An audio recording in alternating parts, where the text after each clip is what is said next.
안녕하십니까. 120일에 합격한 장하군이라고 합니다. 일단 전 소장님께서 전수를 써주셨는데 평균 똑같습니다. 저도 62.8점이고요. 지금 저는 전에 본 경험이 없고요. 다시 저도 영어는 점수가 이렇게 높지는 않고요. 113, 183,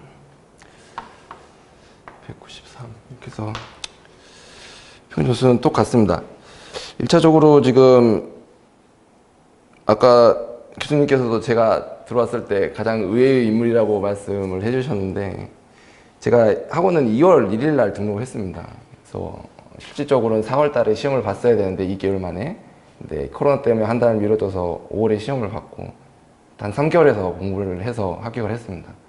그 교수님한테도 몇 번 이렇게 복도에서 만나서 여쭤보고 했었는데 2개월 만에 제일 처음엔 2개월밖에 시간이 없었기 때문에 2개월 만에 합격한 수강생이 있느냐, 교수님께서 있다고 하시더라고요.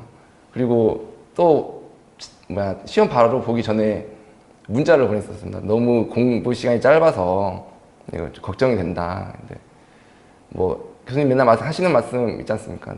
다 그냥 쏟아놓고 오면은 결과가 좋을 거라고 말씀하시는데 할 수 있더라고요. 그래서 절대 걱정하지 마시고 학원에서 해주는 것들, 숙제라든지 교육 방식이라든지 이런 거 잘 따라주시면 절대 단기간에 저를 보듯이 합격할 수 있다고 생각합니다. 그래서 저는 처음에 시작할 때는 제가 건축 전공이고 현장에서 10년 동안 했지만 적성에 안 맞는 시험인 것 같더라고요. 이거 너무 어렵고 너무 상세하게 파고들고 쓸 것도 많고, 예를 들어서 한 페이지를 채워야 된다고 하는데 이걸 어떻게 채워야 되나, 소설 같은 경우는 3페이지를 채워야 되는데 이거 어떻게 채워야 되나, 정말 처음에는 적성에 안 맞아서 끝나고 물어보려고 그랬어요. 혹시 환불되는지.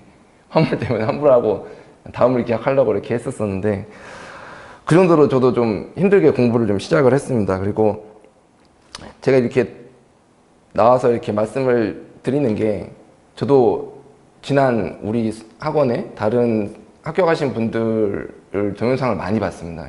공부가 안 될 때 자극을 좀 받으려고. 근데 그 와중에 이제 들을 것들이 굉장히 많더라고요. 저도 그런 의미에서 좀 이렇게 앞에 나와 있게 됐고요. 절대 비하는 건 아니지만 비전공 하신 분들이 있어요. 현재 건설 쪽에 안 계신 분들, 합격하신 분들이 있더라고요. 그래서 처음에 저도 포기를 하려다가 그분들, 절대 그게 아니고 그분들은 훨씬 더 노력을 많이 하셔서 합격을 했겠지만 그분들을 더 자극 삼아서 공부를 했습니다. 저 한 가지 예를 들자면, 내가 이렇게 포기하려고 내가 기사 때 타워 텔레스코핑 하는데 위에 올라가서 막 아저씨들이랑 같이 서 있고 24시간 이틀 동안 잠도 안 자고 콘크리트 타설했나 이런 생각도 들고, 그런 생각이 들면서 한번 해봐야겠다. 그리고 또 하나, 저번에 교수님께서 말씀해 주셨는데 합격 못하면 이문 못 나갑니다. 이문 못 나갑니다. 정말 저는 그걸 딱 듣는 순간 이거 빨리 해야겠다, 그 생각 들었습니다. 솔직히 수업 들으면은 거의 아침 10시부터 밤 10시 반까지 앉아있는 것도 엉덩이가 엄청 아픈데 그거를 계속 한다고 생각하니까 정말 힘들어요. 빨리 이 문을 벗어나야겠다, 합격을 해서 이 문을 벗어나야겠다, 그 생각 좀 처음에 많이 했었고요. 개인적으로 공부 시간은 하루에 한 4-5시간 했습니다. 거의 밤 12시, 1시, 거의 1시까지 하는 경우가 되게 많았고요. 현장에 있다 보니까 또 아침 출근 시간이 좀 이르기 때문에 조금 몸에 무리를 좀 줘가면서까지 공부를 좀 했습니다. 그렇게 했고, 또 이번 시험은 특히나 또 가정의 달, 한 달이 미뤄지면서 5월 5일 어린이도 우리 집 또 애들이 있는데 거기다가 어버이날, 거기다가 코로나 때까지 겹쳐가지고 공부하기가 그렇게 쉽진 않더라고요. 도서관도 문도 안 열고, 저 고등학교 이후로 처음으로 독서실을 가봤습니다. 솔직히 가방 맨 것도 고등학교 처음으로 지금 백팩을 메봤습니다. 대학교 때도 더운 걸 싫어해가지고 가방을 안 메고 다녔거든요. 그래서 그 정도로 좀 삶을 좀 바꿔보니까 이렇게 좋은 결과가 온 것 같고요. 일단 1차적으로 말씀드리고 싶은 거는, 어떻게 쓰는 시험이다 보니까 숙제를 꼬박꼬박 꼭 하셔야 된다는 거죠. 용어 세 문제, 서술 세 문제를 교수님께서 내주시는데 솔직히 서술은 세 문제 못했습니다. 그래도 한두 문제 정도 하셔서 반드시 피드백을 받으셔야 됩니다. 안 그러면 절대, 제 생각에 절대 합격할 수 없습니다. 처음에 그리고 교수님께서 숙제를 내주시면서 모르면 서술 한 문제 작성하는데 4, 5시간 걸릴 거라고 그러셨어요. 저 정확하게 4시간 걸렸습니다. 그 거지 같은 거 쓰는데 4시간 걸렸거든요. 딱 내자마자 바로 교수님, 배드. 정말 못 썼다는 거죠. 근데 그 좀 충격받았습니다, 솔직히.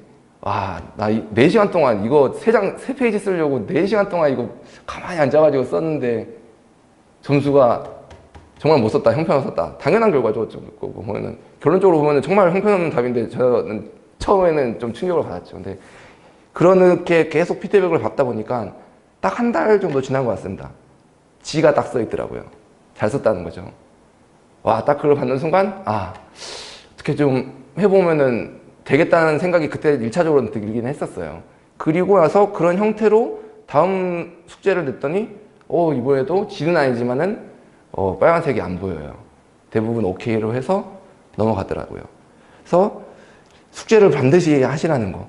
그래서 그 피드백을 가지고, 피드백을 처음에는 무슨 말인지도 모릅니다. 제가 피드백 받고 나서도 피드백이 무슨 의미인지도 모르고 그래도 계속 해갔습니다. 계속 해가지고 어찌됐건 나중에 그 피드백이 무슨 뜻인지를 이해하는 순간 답안이 완성되는 것 같더라고요.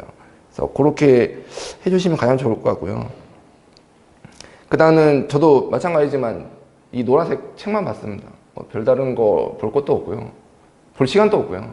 저는 수업할 때 한번 봤죠. 그리고 집에 가서 복습하는데도 또 속독이 안 되다 보니까 하다 보니까는 또 일주일 내내 그거 보고 그 다음에 시험 보기 전에 또 일주일 잡아가지고 책만 정독했습니다. 별다른 서브노트는 저희 그 나눠주는 예상 문제 거기에 대해서만 서브노트를 만들었고 서브노트도 저희 말씀해 주신 대로 1번하고 대제목 1, 2번만 딱 작성해서 그것만 그 작성해서 서브노트를 만들었고요. 근데 제 생각인데 제 영어 점수가 좀 안 좋다 보니까 지금 드는 생각은 기출문제는 웬만하면 좀 시간이 많이 걸리고 좀 늦게 주무시더라도 기출문제 관련해서는 좀 서브노트를 만들고 나중에 그것만 계속 보는 게 어떤가 훨씬 효율적인 방법 학원에서 알려준 방법 가장 좋은 방법인 것 같습니다. 그래서 그 부분은 조금 아쉬운 것 같고요. 그 다음에 서술 점수가 좀 괜찮게 나왔는데 기본은 장판지입니다. 장판지. 제 생각에는 저 장판지밖에 안 봤습니다. 장판지만 죽으라고 봤습니다. 죽으라고. 그 하다못해서 그 점심시간 있지 않습니까? 저희 일을 하다 보면 점심시간에도 켜놓고 잤습니다. 켜놓고. 보면서 불이 다 꺼지기 때문에 그거를 보면서 잠들었거든요. 그러면 막 자면서도 막 꿈에서 막 이게 자는 둥 마는 둥 막 머릿속에 바뀌더라고요. 그래서 그렇게 좀 처음에는 많이 했었고 하여튼 계속 반복해서 본 거가 가장 좀 주요했던 것 같고요.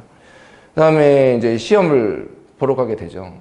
제가 아까 말씀드렸지만 저는 노란색 책만 봤기 때문에 와 이게 정말 하루 전날 딱 독서실에 앉아 있는데 와 정말 내가 가서 용어를 한 페이지 쓰고 소설을 3페이지 쓸 수 있을까. 그래서 한번 그 전 120회 문제 기출문제 딱 하나 잡아서 아이템을 딱 써봤어요. 그래서 아이템을 다 써보고서 내가 아이템을 썼지만 이게 맞나? 그래서 그 나눠주신 그 답지 있지 않습니까? 학원에서 만든 그 답지를 봤는데 얼추 비슷해요.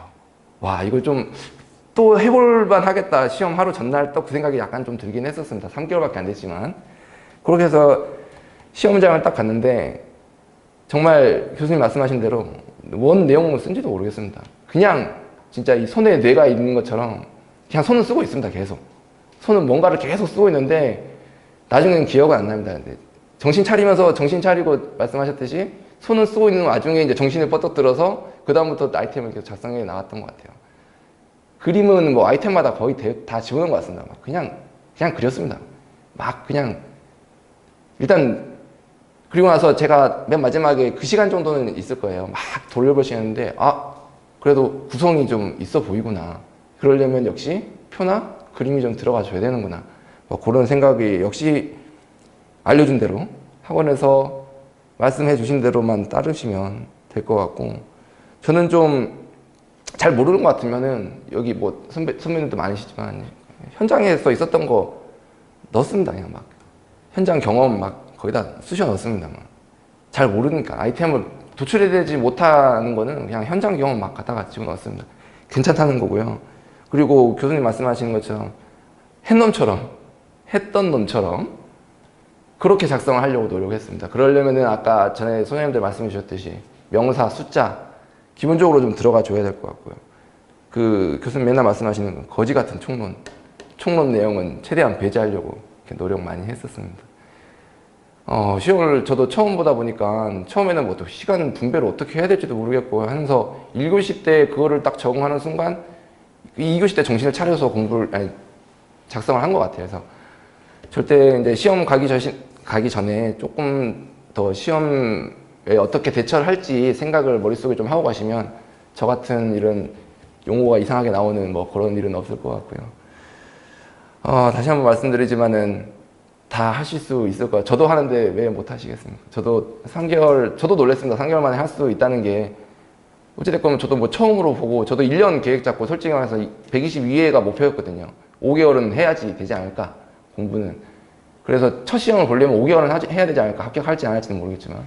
근데 합격할 수 있다는 거는 여러분도 지금 이렇게 해주는 패턴 따라가면 다 가능할 거라고 생각합니다. 그래서 조금만 더 힘내시고 얼마 안 남았지만은 시험 준비 잘 하셔가지고 꼭 합격하시기를 기원 드리겠습니다. 감사합니다.